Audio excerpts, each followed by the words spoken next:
MHCU नाम तो सुना ही होगा, और अगर नहीं सुना है तो अब मैं आपको बताने वाला हूँ। Maddock horror comedy universe. इस यूनिवर्स में अब तक टोटल 5 फिल्में रिलीज हो चुकी हैं और अब तक की सबसे लेटेस्ट फिल्म है थामा, और आज हम उसी के बारे में बात करने वाले हैं। अगर आपने मूवी नहीं देखी है तो स्पॉइलर अलर्ट, क्योंकि आप मूवी पहले देख के आइए फिर आके हमारा वीडियो देखिएगा।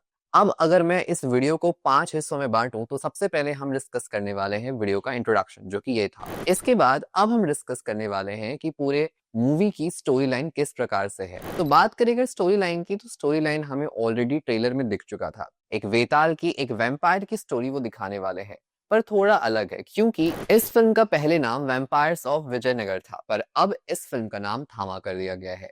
वो क्यों किया गया है वो हम आगे बात करेंगे, लेकिन अभी इस वक्त हम बात करने वाले हैं वैम्पायर्स। ऑल्दो आपने हॉलीवुड में वैम्पायर्स जैसी स्टोरीज कुछ देखी होंगी। वैम्पायर डायरीज एक वेब सीरीज है नेटफ्लिक्स पे अवेलेबल, और इससे पहले हमारी एक फेवरेट मूवी हुआ करती थी ट्वाइलाइट। तो वैसा ही कुछ कॉन्सेप्ट है यहाँ भी यूज किया गया है, पर थोड़ा इंडियन फ्लेवर यूज किया गया है। इंडियन फ्लेवर में हमारी पुरानी कथाएं, जहाँ पे रक्त बीज और माँ काली को इंट्रोड्यूस किया गया है। ये कहानी बताई गई है कि माँ काली ने वेतालों को जन्म दिया था, क्योंकि उन्हें रक्त बीज को हराना था। अब इसी वजह से वेतालों का जन्म हुआ। पर फिर हमें मूवी में आगे ये देखने को मिलता है कि वेताल 1947 के बाद ये डिसाइड करते हैं कि वो इंसानों का खून नहीं पिएंगे। क्यों? क्योंकि इंसानों का खून पॉइजनस है। अब ये कॉन्सेप्ट कहाँ से आया? मूवी देखी अगर तो आपको पता ही होगा, और अगर नहीं देखी तो फिर कह रहा हूँ दोबारा मूवी देख कर आइए। तो स्टोरी लाइन में कुछ इसी प्रकार से होता है। फर्स्ट हाफ में आप एक छोटी मोटी नॉर्मल लव स्टोरी देखेंगे, कॉमेडी देखने को मिलेगा, और फर्स्ट हाफ में आपको आयुष्मान खुराना मरते हुए दिखेंगे। सेकेंड हाफ जब शुरू होता है वहां पे आपको ये भी दिखेगा कि आयुष्मान खुराना किस तरीके से वेताल में तब्दील हो गए हैं, और वेताल उनको बनाया है किसी और ने नहीं, हमारी हीरोइन यानी कि रश्मिका ने। इसके बाद स्टोरी आगे बढ़ती है, जहां पर अब वेताल और भेड़िया की लड़ाई होती है। इस लड़ाई में डेफिनेटली पहले वरुण धवन हार रहे होते हैं, बट क्योंकि हमारे जो आयुष्मान खुराना जी हैं, जो वेताल जी हैं जिनका नाम आलोक है, उन्होंने मजे मजे में बोल दिया कि तुझे खून चाहिए, ले आ तुझे देता हूँ। और वो एक खून का कतरा जब हमारे वरुण धवन ने पी लिया तो उनकी पावर बहुत ज्यादा बढ़ गई, 10 गुना ज्यादा बढ़ गई, और वो वेयरवुल्फ बन गए। अब इसी वजह से, क्योंकि आयुष्मान ने उसे अपना खून दे दिया था, तो वो ढूंढते ढूंढते उनके पीछे आ रहा है। और सभी वेतालों ने ये डिसाइड किया कि अब उनको आलोक की प्रोटेक्शन करनी पड़ेगी। प्रोटेक्शन करने के लिए उन्होंने आलोक को उसी शहर में रहने के लिए कहा, और क्योंकि रश्मिका ने एक बहुत बड़ा नियम तोड़ दिया था एक इंसान को वेताल बनाकर, तो उसके बाद अब रश्मिका को, जो कि ताड़िका का किरदार प्ले कर रही हैं, उन्हें 100 ईयर्स के लिए काल कोठरी में डाल दिया जाएगा। और हमारे जो नवाज सर हैं उनको मुक्त किया जाता है, और उसी क्लाइमेक्स में आपको ये दिखाया जाता है कि आयुष्मान और नवाज की भिड़ंत होती है, जिसमें वो फिर से आयुष्मान को मार देते हैं। तो एक ही फिल्म में वो 2 बार मरते हैं।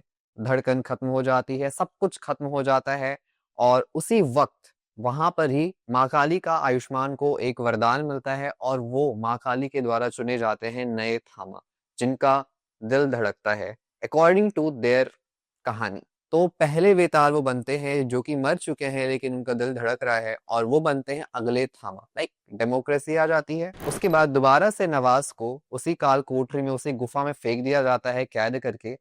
और अब आता है मूवी का सबसे इंटरेस्टिंग पार्ट। जब मूवी खत्म होने वाली है वहां पे हम ये देखते हैं कि नवाज को कोई मुक्त कर जाता है, क्योंकि उस जंजीर से कोई वेताल बाहर नहीं निकल सकता। वो जंजीर मंत्र से बांधा गया था, और वो बहुत स्ट्रॉन्ग मंत्र था, तो उसे तोड़ना आसान नहीं, पर उसे तोड़ा एक कैरेक्टर ने, और हम सब जानते हैं वो कौन है। सरकटे ने। जी हाँ, स्त्री 2 का सरकटा आ जाता है थामा में, और वो फिर रिलीज करता है नवाज को, और दोनों चले जाते हैं और वो अपनी सेना बनाते हैं। अब आगे जो हमारे यूनिवर्स की अगली मूवीज आएंगी उसमें हमें यही देखने को मिलेगा कि एक तरफ होंगे पॉजिटिव कैरेक्टर्स और एक तरफ होंगे नेगेटिव कैरेक्टर्स। पर सवाल ये है कि वेतालों को तो काली माँ ने बनाया था, इसका मतलब ये है कि वेताल डेफिनेटली पॉजिटिव साइड में होने वाले हैं। भेड़िया और वेतालों की दुश्मनी है, बट हमें ये भी पता है कि भेड़िया और वेताल आगे चल के दोस्त बन जाएंगे, जैसा हमने वैम्पायर राइज में भी देखा था और ट्वाइलाइट में भी देखा था। तो सिमिलर कॉन्सेप्ट यहाँ भी होने वाला है, वो हमें पता है।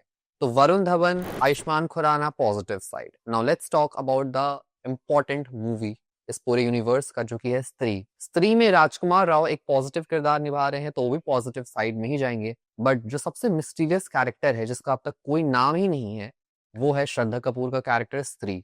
क्या वो पॉजिटिव हैं या क्या वो सच में एक चुड़ैल हैं? ये सवाल अभी भी इस मूवी के एंड के बाद भी हमारे दिमाग में आ रहा है कि श्रद्धा कपूर जो मेन स्त्री कैरेक्टर है, वो किस तरफ जाएगी, पॉजिटिव साइड या नेगेटिव साइड। सवाल कई सारे हैं, इसकी थ्योरी भी हम जरूर डिकोड करेंगे। तो थ्योरी देखने के लिए हमारे इस बटन पे क्लिक करें और अगले वीडियो का वेट करें। अगले वीडियो में हम ये डिकोड करने वाले हैं कि किस तरीके से यूनिवर्स काम करने वाला है और अब तक यूनिवर्स में क्या कुछ हो चुका है और क्या कुछ होने वाला है। तब तक के लिए अगर आपको ये वीडियो पसंद आया हो तो कमेंट करें, अपने व्यूज बताएं और चैनल को सब्सक्राइब करें। हम आपसे अगले वीडियो में जरूर मिलेंगे।